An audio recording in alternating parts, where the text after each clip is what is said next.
জয়তে মই আসাম লাইভ 7 এই সংবাদ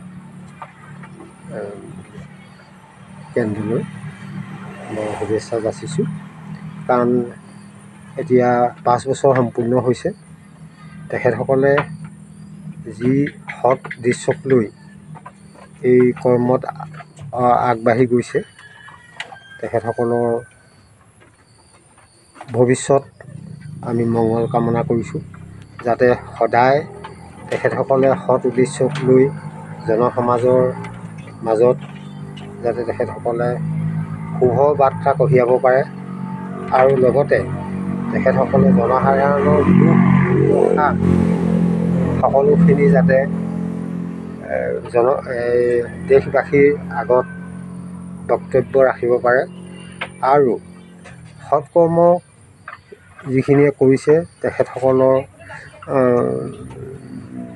যাতে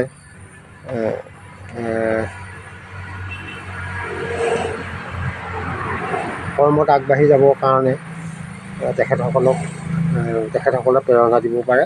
আৰু লগতে যিসকলে অসৎ কৰ্ম কৰি সমাজত বিশৃংখলতাৰ সৃষ্টি কৰিছে, তেখেতসকলৰ যাতে মুখা খুলি আৰু চৰকাৰৰ যিখিনি সৎ কৰ্ম, সেই কৰ্মত এই লাইভ 7 আসাম লাইভ 7 যাতে দুষ্কৃতিবিলাক আঙুলিয়াই দিব পাৰে।